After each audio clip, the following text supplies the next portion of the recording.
think when he conducted the cyber attacks in the United States during the last election, he felt he could get away with it without any kind of response. If there's anything that I've learned in dealing with the Russians, it's that you have to show them that there's a line beyond which they cannot cross.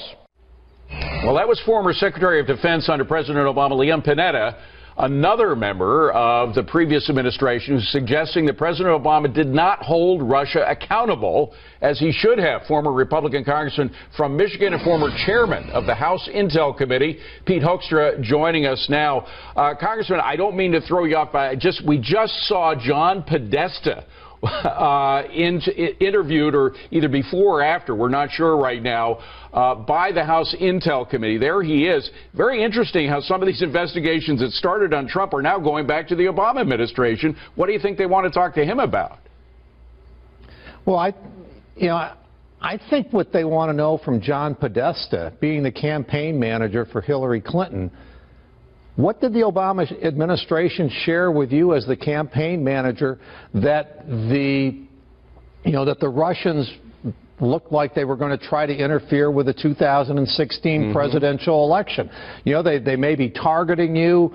They may be targeting people on your campaign. Be careful as you're interacting with the Russians. Yeah. And watch your campaign systems and networks to see if there's any meddling, and maybe put in some enhanced precautions to protect your systems. And, you know, I don't believe any of those conversations took place. David, when we were in Congress, every once in a while we'd meet with the FBI. They'd call us into a room and they'd say, you know, this member of Congress met with this foreign person. We believe that this person is with this other government's intelligence service. We think you ought to, nothing bad happened, but we think you maybe ought to warn this congressman and notify him about who he's meeting with, who or she is meeting with. And I don't think that happened with the campaigns.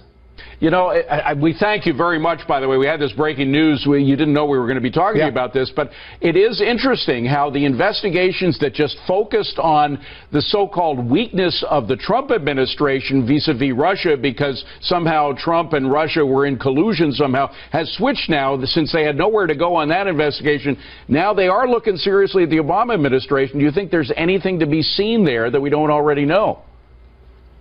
Well, I'll tell you, I think the story that came out in the Washington Post last week on Friday was absolutely devastating to the Obama administration, because it came from Obama insiders.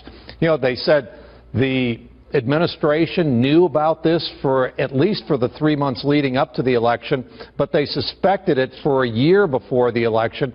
They did nothing. One of the Obama insiders said, you know, they choked. Yeah. They also said, you know, the administration believed that there was no material impact on the voters, nothing melted down on an election day. And after a year of, you know, focusing in on this, and they used the term kind of like, you know, this was like the bin Laden raid.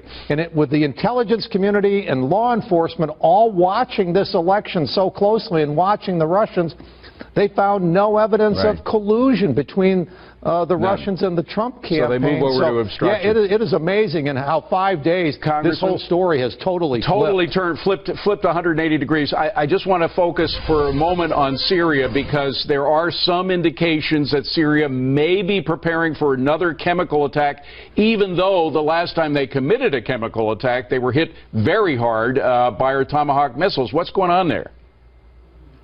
Well, I think the intelligence community, they know where most of these sites are, and they're watching them very, very closely. They're seeing the indications and the preparation for a potential chemical weapons attack. And I think Trump sent across, you know, a missile across there, a shot across the bow, saying, if you do this, America will respond. We'll have some of our allies respond with us. We recommend that you not do this. Yeah. And if they do use some type of a chemical weapons attack, I can guarantee you the Trump administration is ready and fully prepared to respond. They're not going to tell the Russians, the Iranians, or the Syrians what they're going to do, but something will happen. They are on notice right now. Congressman Pete Hoekstra, thank you very much. Appreciate you being here.